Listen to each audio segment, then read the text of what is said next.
Excellent.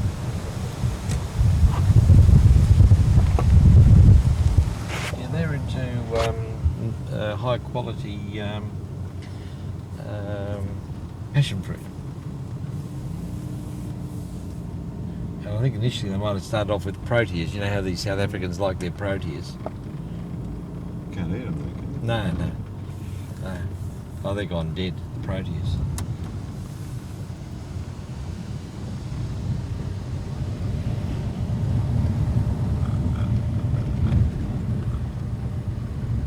Passion fruits.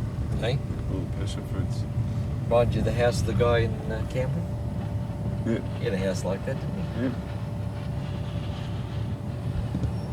One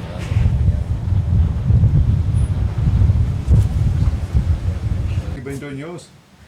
Oh, we've had our olives in since 1996, haven't we, Mark? The first few Yes. planted in 96. Yes, that's our first 190-ish. So And you'll why? see them when we go into the paddock. So why? Aha, blame Mark.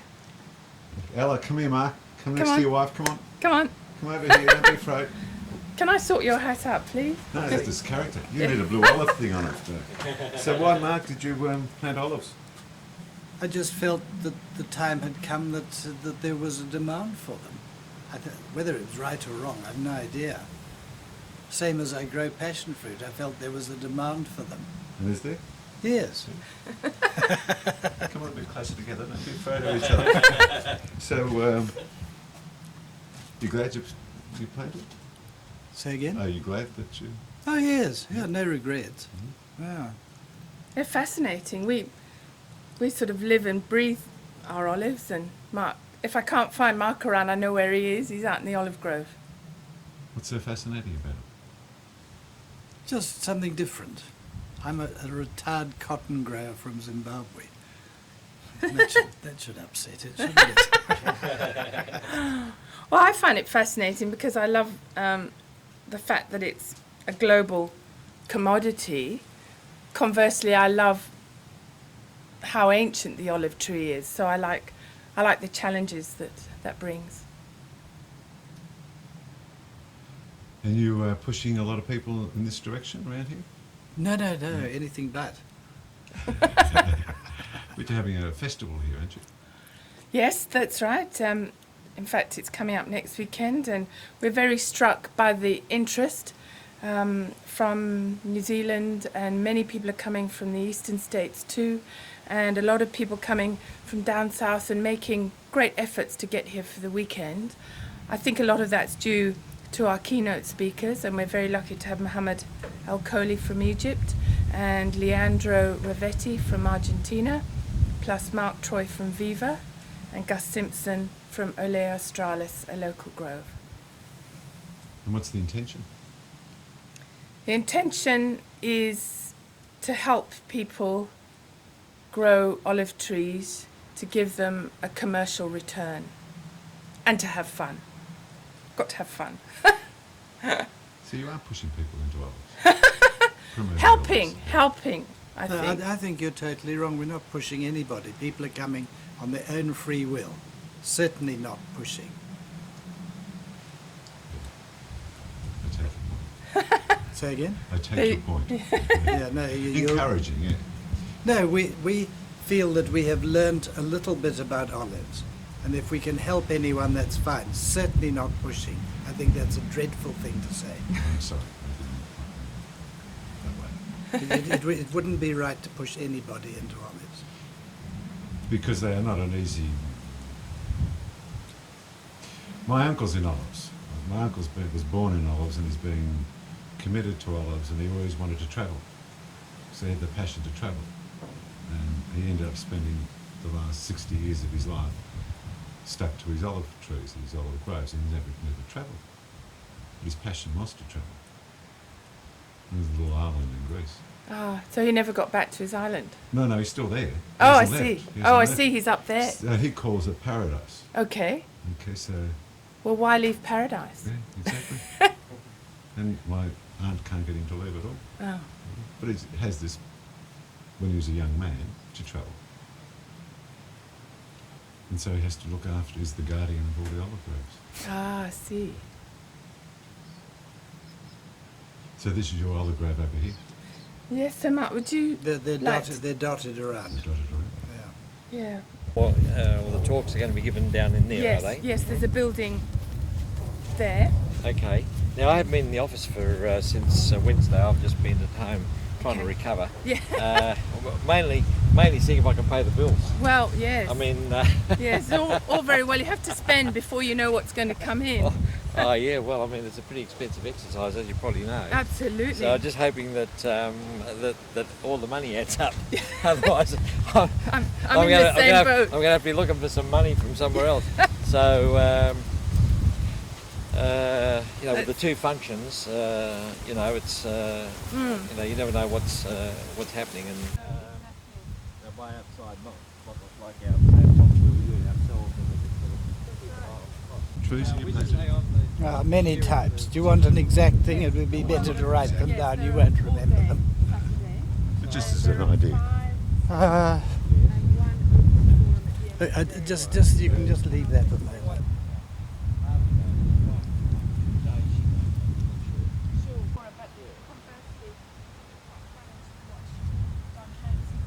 Oh right, There's a guy playing the accordion, and yes, there's coupons. So people come in and they buy coupons Okay. to the value of $2.50. Okay. And the shop. With the whether on the form, That would be great. then they can send it in, and you don't have to worry about I think it's a better idea. That in Yeah. all the we've got 135. Run off some because I'll have a photocopy Yeah, there. yeah. No, I'll bring some Oh. forms in, and I'll bring in some stamped addressed envelopes as well.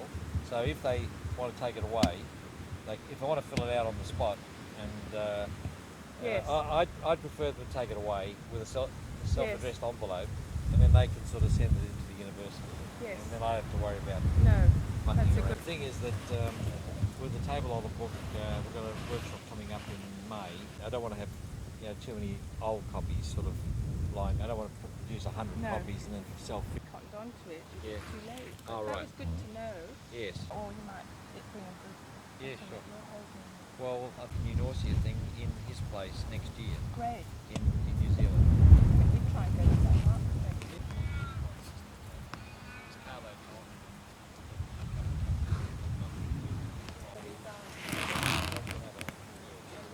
Because Carlo said he'd run me around on the weekend. Right. So what, 3 or 4 or 2 or 3 days having a look at the north place, then go out and have a look. The flights to South Africa. Oh, it's only to Zimbabwe. Is it? Oh, they go to.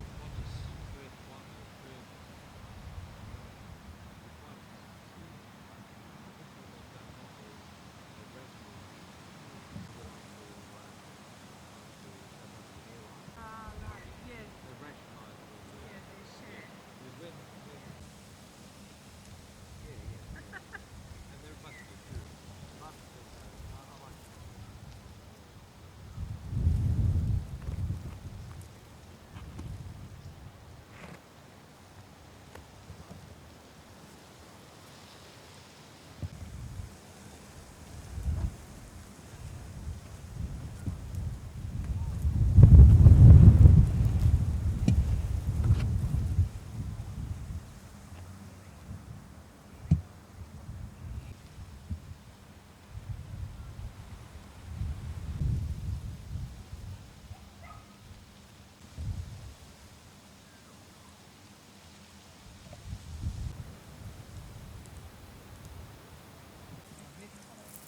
Stan, this is actually what I wanted you to see.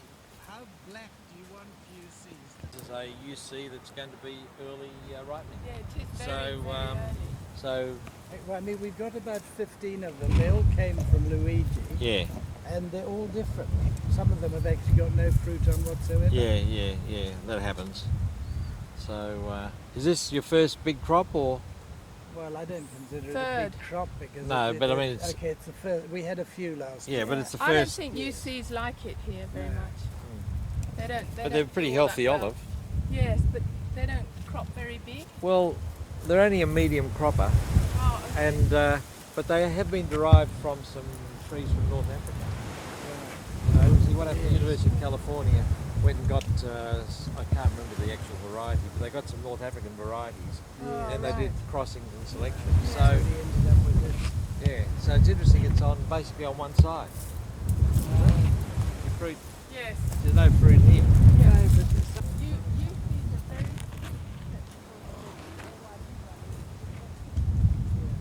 What actually did you want today? Oh no, nothing. I've just had a meal like today. What I wanted was a cup of coffee. I would like one too. And also, well, I thought, well, see, we're going to go up and have a look at Rob Mold. I thought it'd be nice to drop in and say hello. No, that's fine. Will you? Now, I don't know whether, are you going to try and send somebody up to do something on the festival, Emmanuel, or are you going to think about that? Yeah, I've got to. So Right. you can't be here. Sure. You can't stay Sunday, otherwise I'll bring you back and we could Indeed. actually film and do all Yes. sorts of things. Well, anybody's welcome for sure. Yeah. But then Stan, stop with Mr. To pick. Now whether he's picking for table olives, he does table olives as well. Okay, the only thing that we've got that is... Yes, I've got a feeling he was doing Lucinos. okay. Okay. So I've we've got a got no feeling- experience on that yet. Because our Lucinos are a few pips we've got there. Yeah, They're now not. Pendolinos. Where was I? Stan, would you like some green UC next? Yes, that'd be On, good. like on Wednesday night? Well, I prefer for table olives to get them after the first rain, Okay. but these are looking pretty Far good. away. But they're still a bit green. Yeah. Yes. You know, Okay, I'd so like I to think see you them have just a wait. little bit more. I mean, but mind you, Well, would you like to come up, Stan, just shortly after the festival? yes, And we'll pick then and there. Because Okay. you only want 5 kilos. yes, each. yes, that'd be good because I've got to And then come we'll up and get them. Yes. So I might as well come up one day during the week. Yeah, Yeah, and we'll okay, pick because exactly the- what you want. The some manzanilla, the one tree right on the corner, always ripens before anything else. Okay. So you should get something from there. Okay, good. Right. And right, so I have the same varieties, and then I can actually follow them. The other.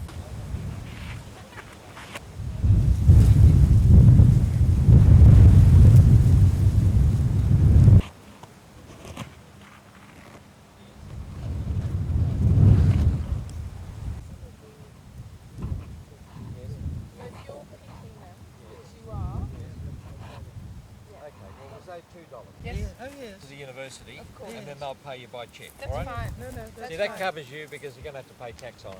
Yeah, Yeah. that's Okay. great. No, no. Pick some of these 3-kilo bags Yes. and give people a picnic at Yes. the festival, Yes, which I thought was a great it idea. is a great idea. And so we call it the WA Olive Festival PYO, Oh, Pickle Your Oh, Own. oh, very good. So very how good. do you, shall I put all the black ones in a bag and then all Well, the you see, slightly Can greener you in ones? fact pickle a black one? Yes, yes. The most simplest pickling method is 10% salt. Right. Yes. Okay, Yeah. people can't go wrong with that. Okay, and then when they lost their bitterness, you pour that off, and then you make up another brine, 10%. Right. But you only use about half to 3/4 of that, and then the rest is vinegar and olive oil. Okay. And then that gives you but Okay. this, Yeah, that sounds good. She's sending me a recipe yes, that she used, and she puts UCs, because UCs are very difficult, I've found. yes, She puts UCs in caustic for about 6 hours, yes. and she's sending me a recipe. Well, you see, that's is that not. passe? Eh? Is that Is that finished? too old? Is that too old? No. For a black olive, that's got to be black all the way through. Yeah. Okay. See, this is. See, when you Does see that that. might do see, all when right for pickling? Oh yes, yes. Good. Oh yes, yes. Yeah.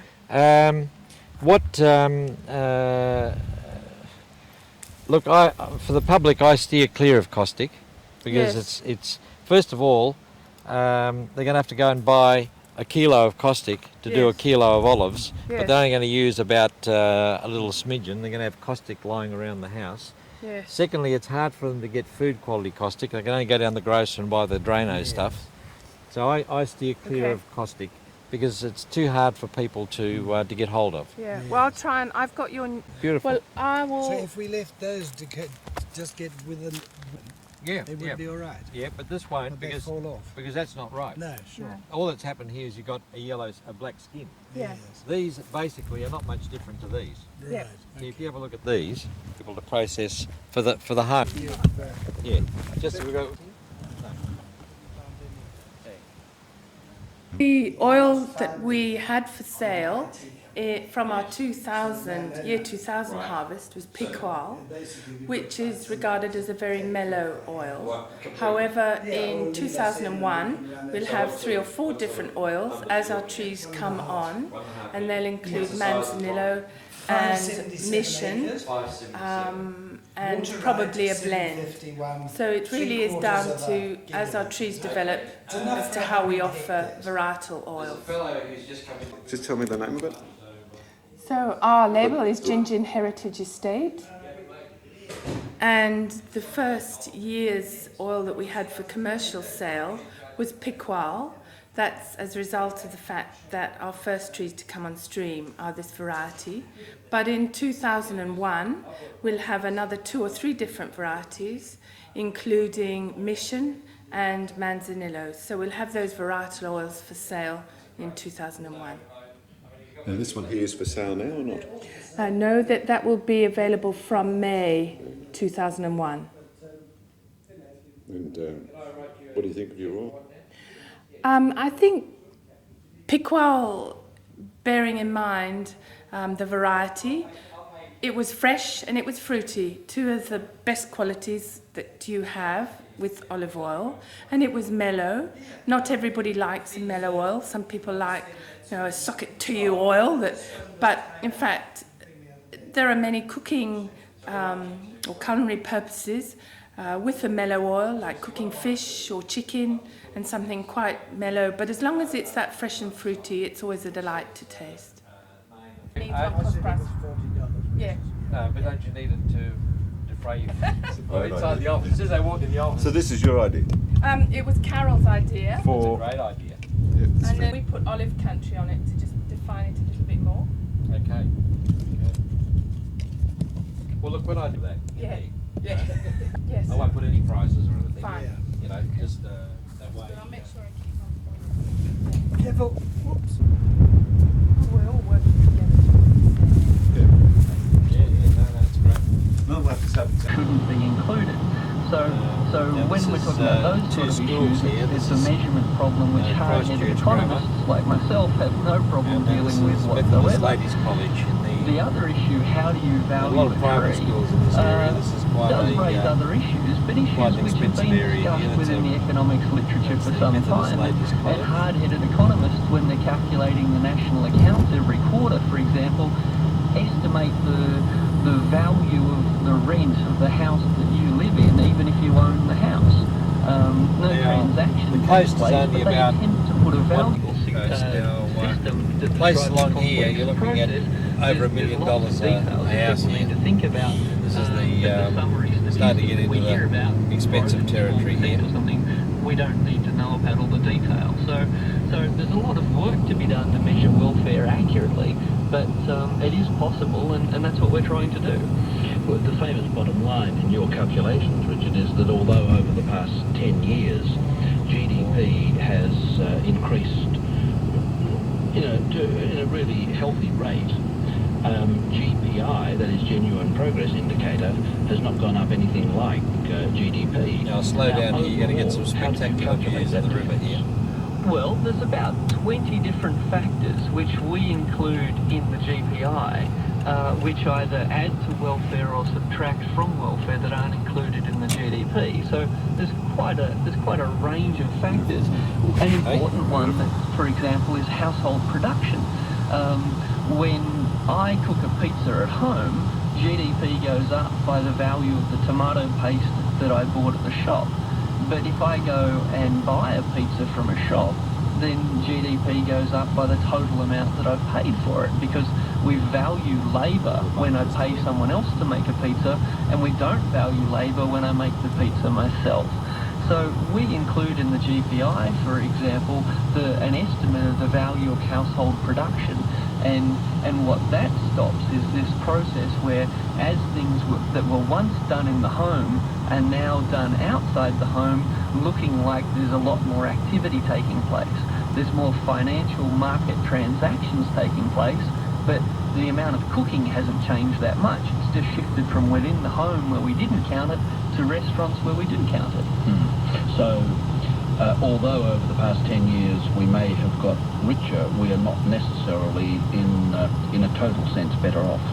Well, that's what our figures are showing. The genuine progress indicator, when it takes account of household work, when it takes account of the impact of pollution on our environment and our health, when it takes account of crime, the social costs of unemployment, the social costs of overwork, all these other factors which obviously affect our individual well-being, don't show up in GDP at all.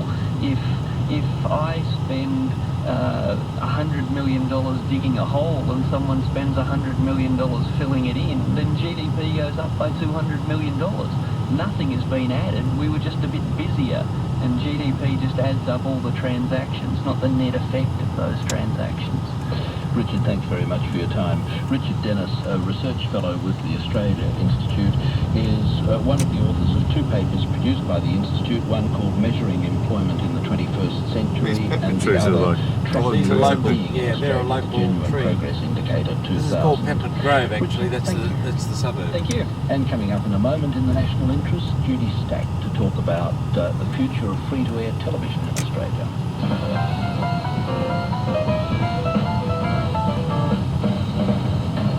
So you don't have a boat? And now in the national interest, we'll turn our attention to free-to-air television. I've thought about it. You have in mind You know, it's like everything. Homer Yeah. Simpson, who once memorably said, it's those Can't have a TV boat, networks, this, that and the Marge, other, they and- won't let me. One quality show after another. And we've got each some one friends that got fresher and boats, more and brilliant they than the go out last. sailing with them every They now and only then. stumbled once. At least Just twice gave a us year, 30 each minutes of them to asked us to ourselves, go out but with them. They won't It's let enough. me live. Take the wine and the Probably peanuts. delegates to the World Yeah, Broadcast Conference usually go and held park in over Australia there, last week. coming from the will city, warm to near the Homer's university, words. and come up here, sit up here, have a bit of a picnic on the boat. Federation of Australian Commercial Television Stations, Ms. Judy We prefer to go swimming at the presented sea. a paper to the conference on the future of free-to-air television as she sees it from Australia. Ms. Stack is the Broadcast Services Director of the Seven Network, well, up here and Judy Stack is with me right now. Judy, good afternoon. You're looking at probably a couple of $1 Now, million you a house in this spend part much of it. time in your paper talking about digital television. I believe at last count there are 3 people in Australia who can receive digital signals. Is that right? I think there might be a few more than that, Terry. I have to say, though, This is another you can private probably school. count them, you know, on your hands and toes, and those of a few other friends at this stage. Well, now, why? Why has this been such a fiasco? Oh, I don't think it's been a fiasco.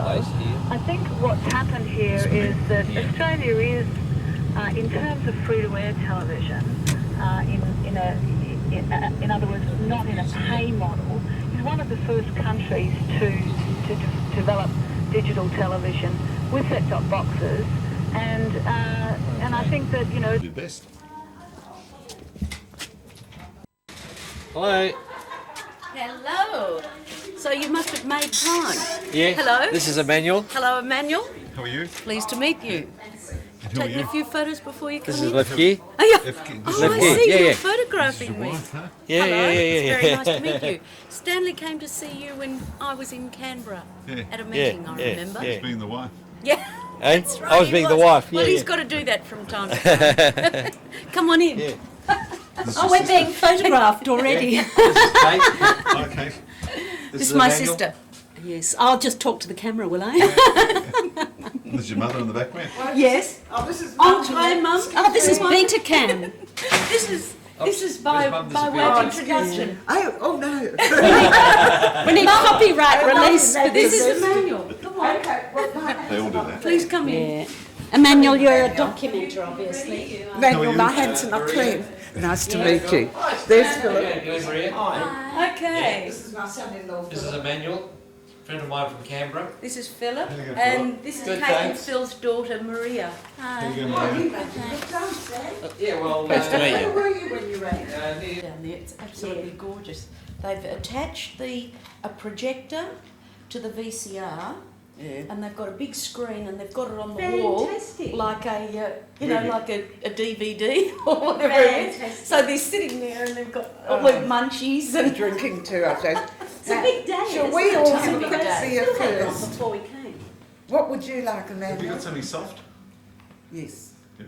Would you rather soft? Please. Philip, you'd love beer. no. Oh, you too. But tell me, what's over there? Rottnest Island, which was an early settlement. It was also an Aboriginal settlement, and there were farms there in the old days, the early settlers' days, and there are several olive trees which I think were planted about 100 years ago. I'm not sure what varieties they are. But Have you ever seen them? I've just seen them briefly, but one of my students actually studied them, and we're just looking at the data at the moment to see what the oil content is of the olives. This was from last year's crop, but I will try and get over there this year to have a look at the olives myself.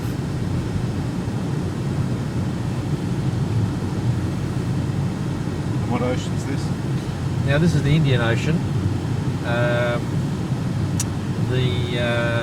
It's the main gateway to Western Australia by sea.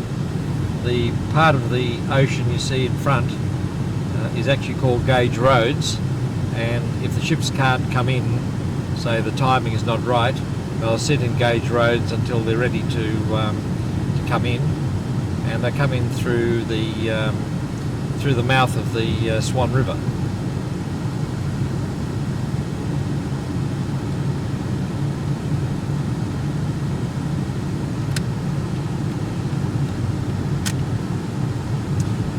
Now we're going to head over towards the point, which is called Roos Head, and we'll be looking out generally over the area where the America's Cup was actually filmed, which actually raced, and we should see quite a few boats coming in from Rottnest. Rottnest is a sort of a holiday island with many boats going over every day, pleasure boats and yachts, and there are chalets and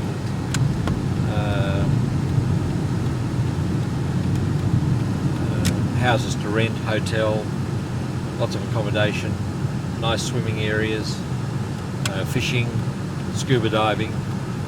So it's a very pleasant place to go. But I got a feeling it's gonna be my time after a while. This is something cool. Fremantle. Not called Kailis. Kailisville, eh? This is Kailisville here. We're in the thick of K-class boats and Kailis everything.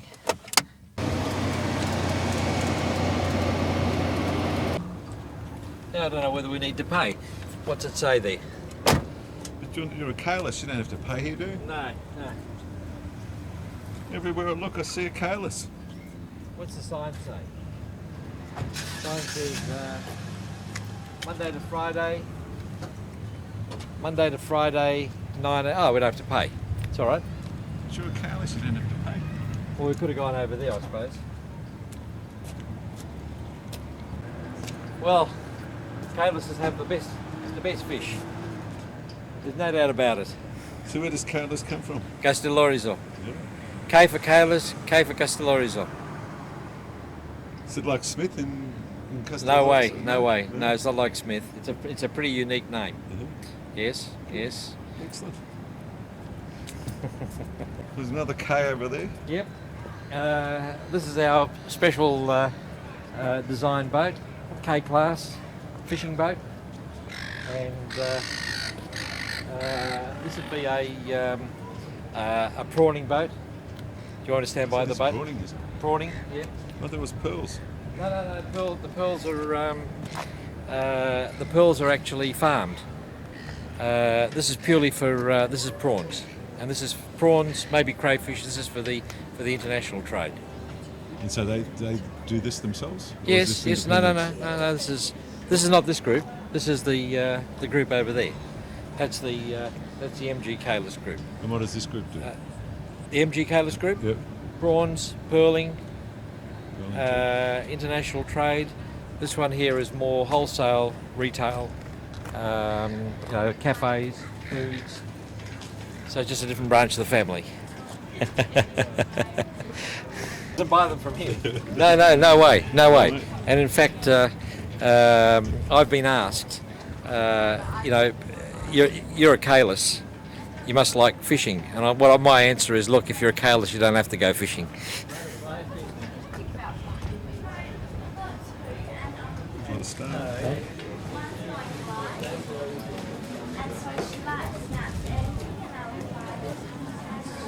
There's a fish market as well. Yeah. They're in the retail.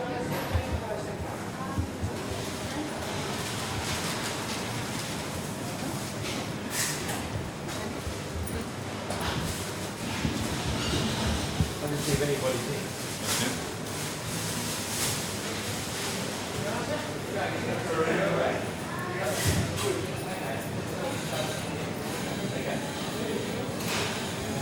Reaction.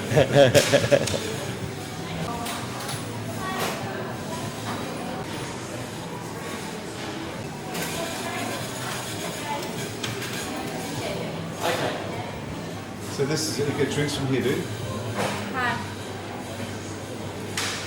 Hi. It's okay, we're just seeing if Victor's in. No. You got in today? Okay. Oh, he's been and gone already. Has he? It's okay, I'm his cousin, that's alright. Oh, okay. George will be back in a little while. Who? George, his son? Oh, George. Okay. It doesn't matter, I just got a visitor from Canberra. And He's another Kailis, you see. Oh, yeah, that's right. So we're just going to... Back soon. Okay, well, we might see them when we get back, okay? Alright. But we'll get a drink while we're here. Okay. You actually have to purchase the meal. What's that? You actually have to purchase the meal. Oh, do you? Yeah. Oh. Or the small chips. Oh, well, what about a soft drink? Yep, that's fine. Yeah. I'll have one of those Pellegrino waters down there. Okay. And I'll have a... Just because of that, if you license. Yeah. No, fair enough, I understand. Anything else? Those two. Yeah, Yeah, you've sure. got a couple if of you like, glasses. we've got the San Pellegrino and the Chinotto and everything. Would you like the... No, that's fine. All right. Yep. These are, they're about 5 years old, those. There's another one up here coming up. So the reason why they put them in here is because... Well, it's got the Mediterranean feel. It's all the cappuccino strip, so you got to have olive trees when you've got the Mediterranean, don't you? What's the Mediterranean without the olive tree, as they say? Have you done any tests on these olives? No, I think these olives are what they call Swan Hill, and they don't produce any fruit. And that's advantageous in this situation because you don't get a lot of mess on the ground. And so Swan Hill are a non-fruiting variety that were picked up in Swan Hill in Australia. I'm not sure whether Swan Hill's in Victoria or South Australia. I think it's in Victoria actually. So that's no more olive trees? No more olive trees. That's it for the moment. Articulating the formal position of people. That document began with future hope as what then started. You mind if I turn the lady off? Yeah, no.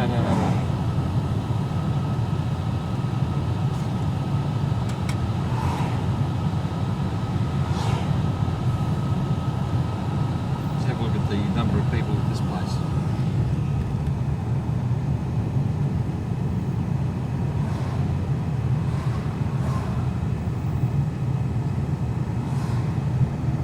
Oh, must have been a bit of a riot. Away, isn't it? Hey, you see how they're queued in there? What's happening here?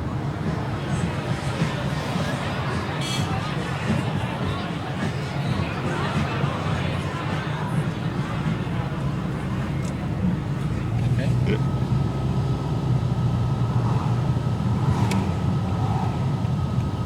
Just duck in here with some woman behind me. That's impatient. Yeah. Know whether I can get out the other end. Popular, this one, is it? Hey?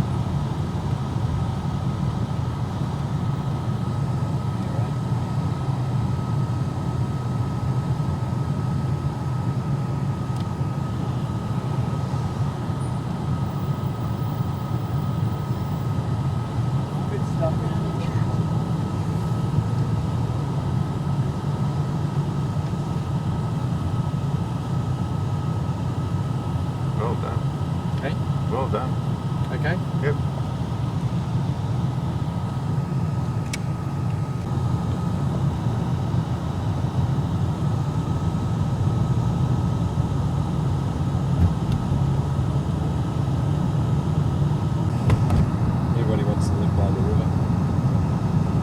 Yeah, up there, see the top where it's all terraced, there used to be a superphosphate works, highly contaminated, very controversial site. They've had to dig it all out and get rid of the contamination because they want to build, very.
Get out, or to give you a much better picture of it.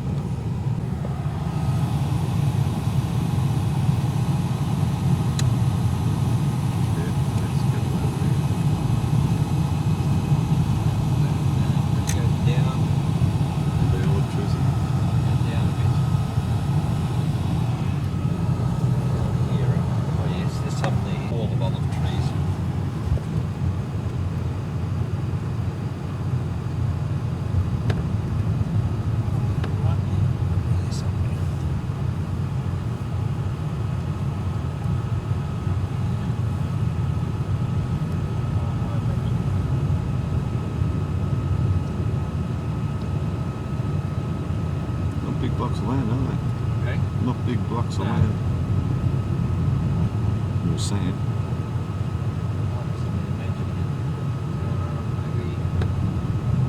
Maybe the up along the back road.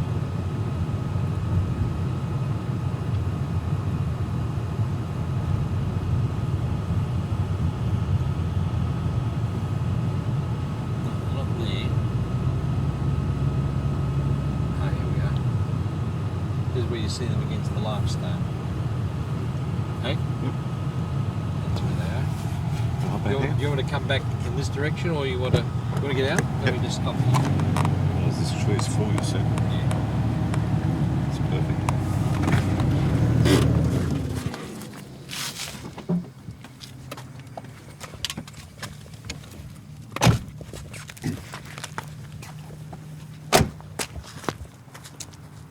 See, these are more an oil olive.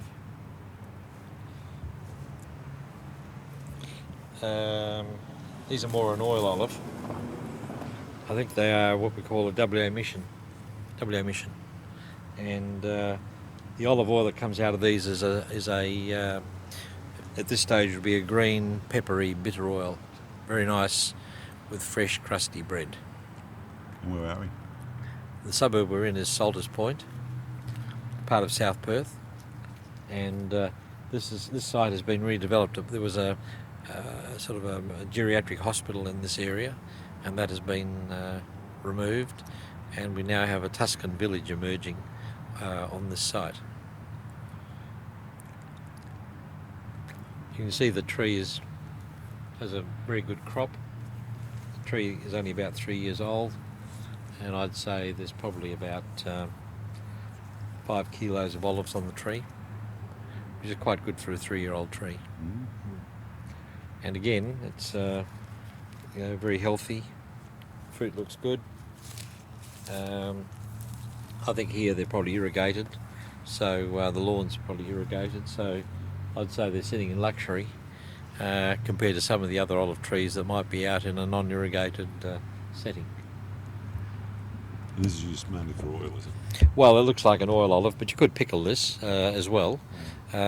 Pickling this sort of olive is if you just make up a 10% salt solution and pickle them, and then when they're not bitter, you can then make up a new brine, add some vinegar and olive oil, and you've got some nice green olives to eat. Why do they call it Western Australia? Because it's thought that there's a mission 140 kilometres north of Perth called Nunorcia, and the first person who started to produce this olive tree took a cutting from an olive tree up at that mission, and he decided to call it WA Mission. And so it's like a dual purpose olive. You can pickle it and you can make oil out of it.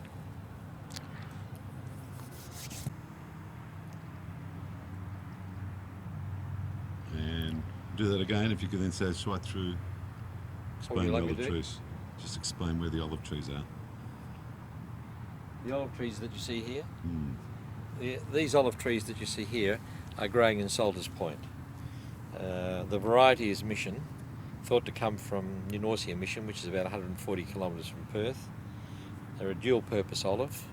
This area here originally was a geriatric hospital. It's been redeveloped into a Tuscany type village, and so the olive trees blend very well into this environment. The beauty about these olives too is that the residents can actually pick these olives and process their own olives as table olives. And a simple way of doing this is just taking the olives, washing them and putting them into 10% brine. That's like 1 kilo of salt, 1 kilogram of salt to 10 litres of water, like a bucket of water, and leaving them there covered until the olives lose their bitterness. Then they're taken out of that first brine.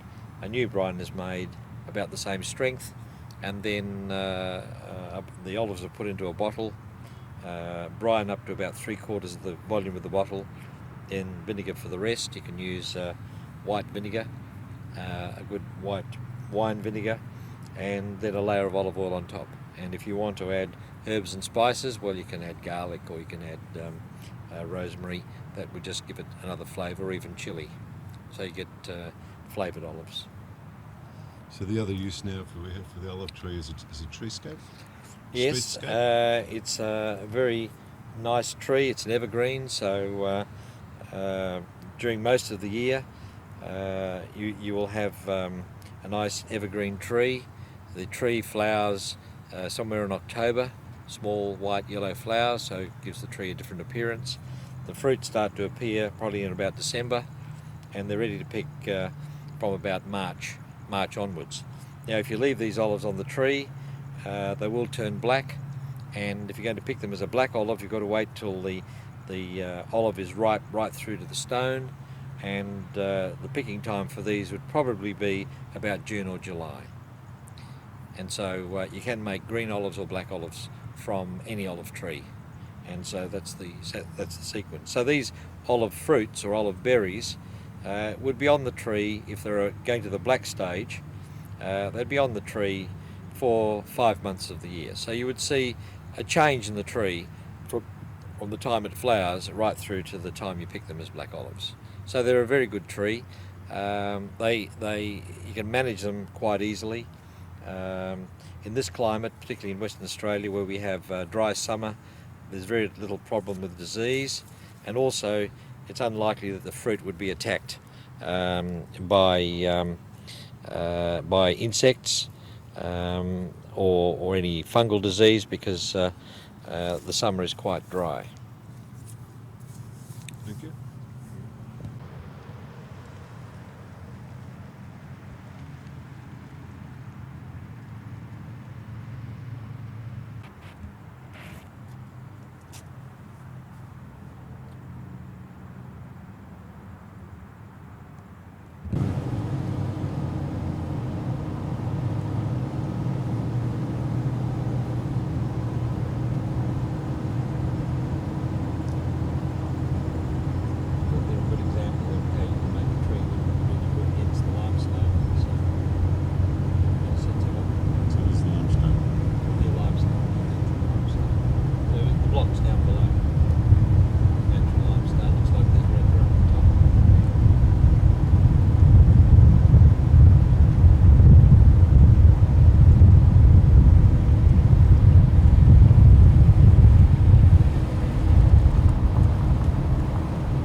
think.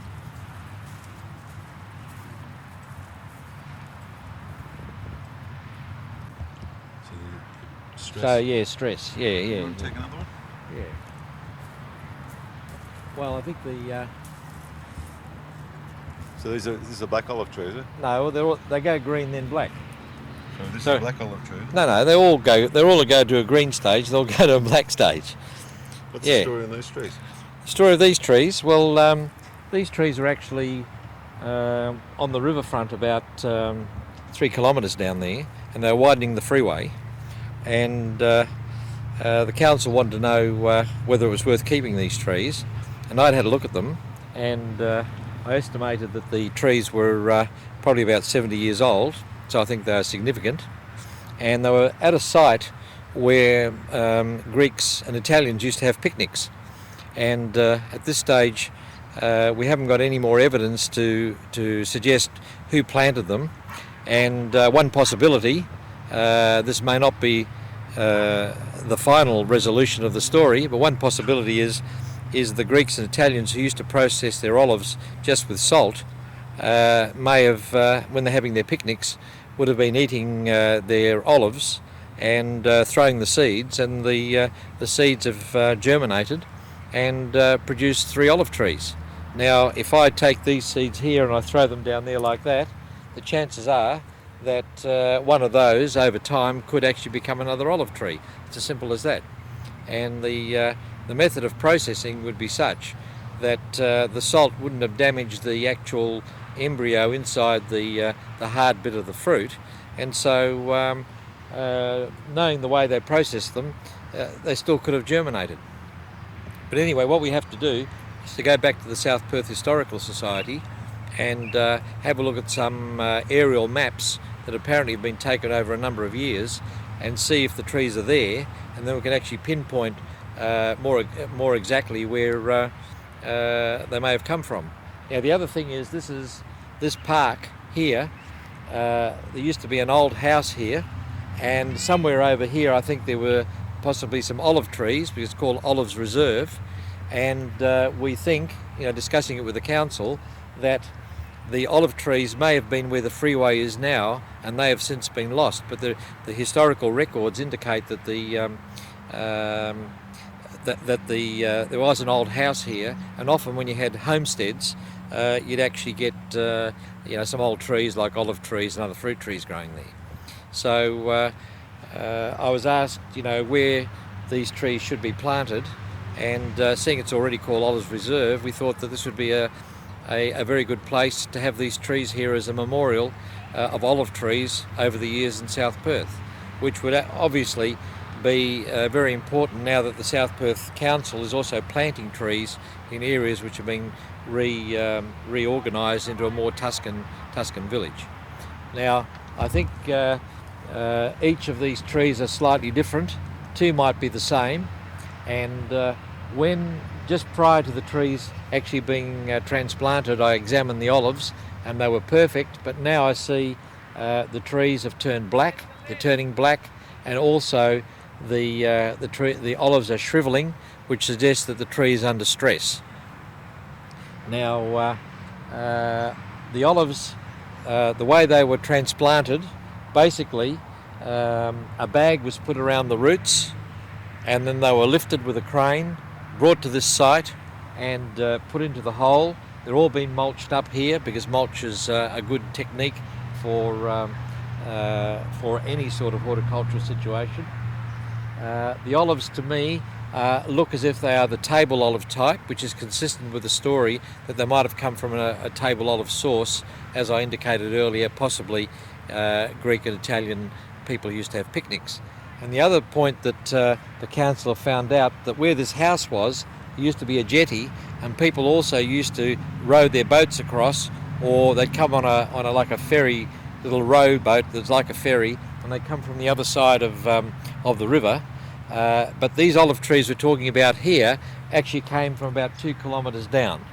Now, there's still a bit of a mystery on the original source of these. If we had the resources and money, we could try and do some testing to see what type of olive they are. but my first impression is that they are a table olive, and not an oil olive, which is consistent with the idea that they may have been originated from seeds that people had from table olives they'd eaten. So why should you save something that's 70 years old? Because these trees are probably the oldest olive trees in South Perth.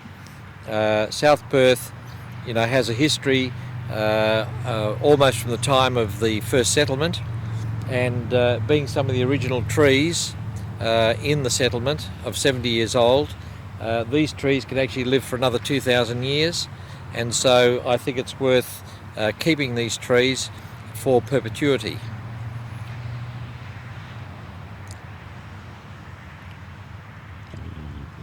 Hey? Canada. It's going to be interesting that when it rains, if they fill out again. Will they come good like that? Yeah, well, the tree's stressed. There's no doubt about that. But I think once we get a good rain, then it should improve. So it may lose the crop. Oh, well, the thing is that if it rains in time and the trees get enough water, then they may swell up again.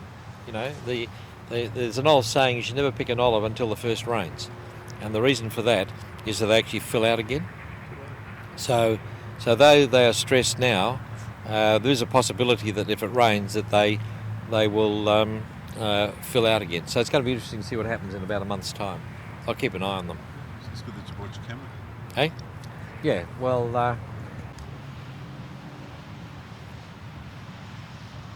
What tree it is? Olive tree. Yeah, how do you know about olive trees? Huh? How do you know about olive trees? Oh, I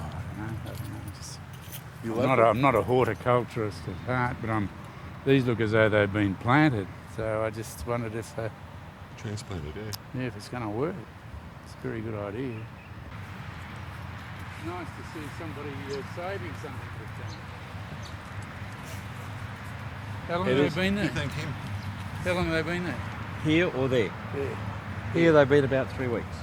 They were growing on the freeway. Yeah, and you they think go they're very, growing? hey? Well, they're under a bit of stress at the moment. They look a bit stressed. Yeah, but still, I don't like a circle, and a metal frame is put around, and then a bag, and then the roots are cut around that. You leave that for a couple of weeks, and then just a matter of lowering it back into the hole. So it's well, they're being irrigated. There's a pipe running along there. Yeah. Well, the thing is that it's got to send out some new roots, but it hasn't died yet. Oh, these will survive. Yeah. It's very nice to see something being preserved for a change, isn't it? Yeah, absolutely. Arbour Centre or something like that have done it. It's done by the South Perth Council along with the University of WA, and so I was sort of involved in giving them some advice on what to do. So I've just got a visitor from Canberra who's a photojournalist doing an article on olives. So I said, well, look, I'll look you around and have a look at a few different things. So, yeah, bowl for a couple of weeks. Yeah, and they're still showing signs of life, aren't they? oh yeah, no, they're. Is that a good time to transport them when they're under fruit? Fruit haven't missed a beat, and the following year they fruited again. So you're going to have to stop people coming here shaking the trunks now. That's all right. They can have them. That's the whole idea. Yeah, the whole idea. No, I know it's better for people to pick them, because if you don't pick the olive says, oh look, nobody's interested, and doesn't produce many the following year. So it's best to pick them. It's an interesting concept. Otherwise it becomes a wild olive. Doesn't do anything. I know there's a lot of those in South Australia, and they're all over the place. But some of the most beautiful olives in South Australia, some of the rare trees are in South Australia because they've been left. They came out there with the pioneers, and they're growing wild. I don't know what they're like when they come to the production stage, but some of the species over there in South Australia are quite unique in some of the country areas because they were brought there by the original pioneers.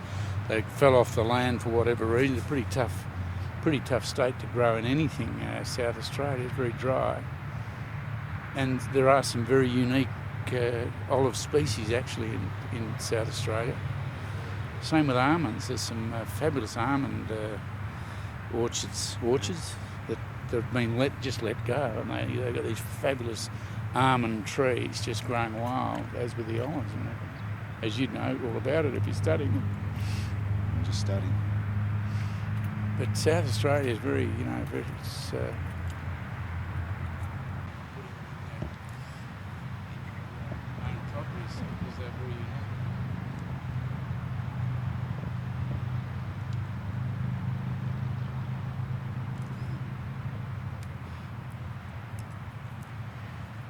Apparently there used to be an old house here. This was a bit of a little farm. There was an old house and some olive trees, and I think they must have been over that way, where the freeway's been. And there used to be a little jetty, and somebody could bring people over in a little rowboat before there was any communication here, and they'd bring them over to the jetty and they'd have picnics along here. Yeah. That wouldn't be so long ago. No, it isn't. No. We kid ourselves. No, that's right. How well off we are Yeah. in our brain. Yeah. So we've got our premises out at 535 Great Eastern Highway. Right. Beautiful old house. And it's sort of in Guildford, is it? Guildford area? Yeah. Well, we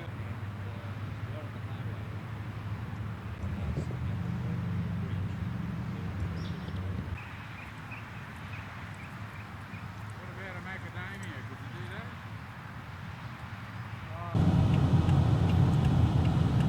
So it's about a couple of kilometres down the road. But I've got some photos that I can... See the university over there? See the tower sticking up, that single tower? What's it like in terms of this time of the night? Still picking up? Oh yeah, still doing well. It's different to photo, isn't it? You don't have to have much light to excite the chemicals. Yeah. And the new government came in, they decided to open the bridge up anyway. There hasn't been any ceremonies or anything.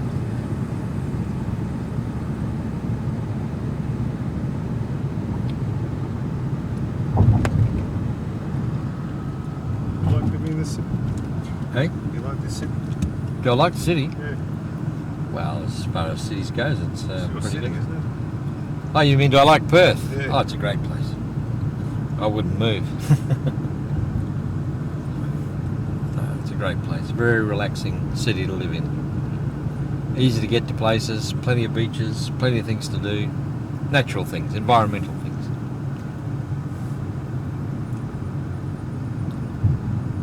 What about the city part? The downtown part? Yeah. Oh, well, I don't go there very often. I like to go to the outer part of the city, the outer part of the downtown. There's lots of cafes and restaurants, and there are good theatres, and there are plenty of things to do. Not short of a thing to do, I can tell you that now. So your ancestors did well coming here? Oh, absolutely. Absolutely. But I think people get the wrong impression. They think, oh, they came here and there were a lot of opportunities.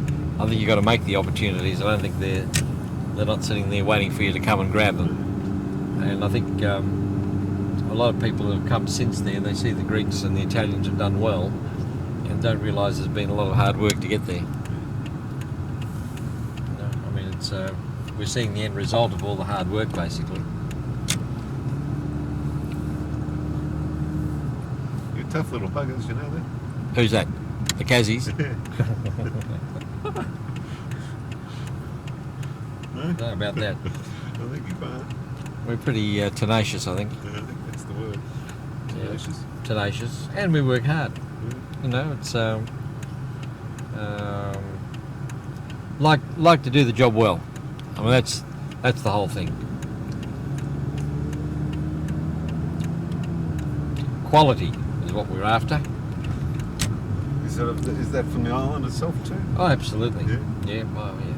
Is it a quality island? Oh, very much so. And you know, there was a very strong pecking order on the island as well. There was good soys and bad soys. Yeah. Yeah. So you didn't sort of generally move out of your soy, which is the class. And what was your class? Oh, number 1, A1. Everybody thinks they're A1, but I'm led to believe we were from soy. So. Does everyone say that? Look, no, I think that people would look at, say, the Kailises and say, well, they're part of the soy. Okay, they're the soy. Yeah, I think so. Well, have you seen the Kailises today? I've got to go. You got to say yes. Yeah, I agree with that.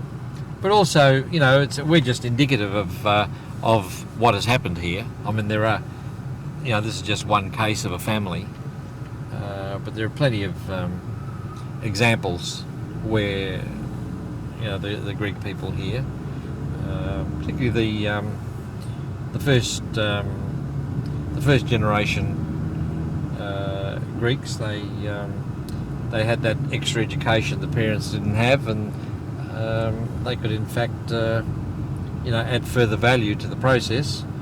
And as you go to the second and third generation, I think things will change. Things will start to level out a bit. So I don't see the it's like they say, the first generation works hard, the second tries to keep it, and the third loses it. So I'm not sure what's going to happen. Well, that's money, you know. It's not necessarily. But in terms of achievements, I think that we've done our share for the country.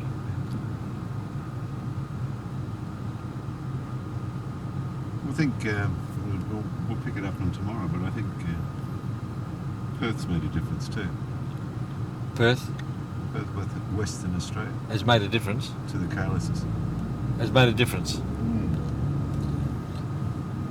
Well, you probably can't see it though. Well, it probably has, and you're right, you probably can't see it. The thing is that when you consider my grandfather came in 1904, and the state had only been settled just over 70 years, and it's now nearly 100 years later, that they were actually part of the history making of the state, and they were there at the beginning, and when new people come, visitors, people from the state to live here or overseas, and they see all this. I mean, this really has only been created in the last 50 or 60 years, what you can see. But prior to that, there was a lot of hard work, you know, by everybody. It wasn't just the Greeks and the Italians and other immigrants.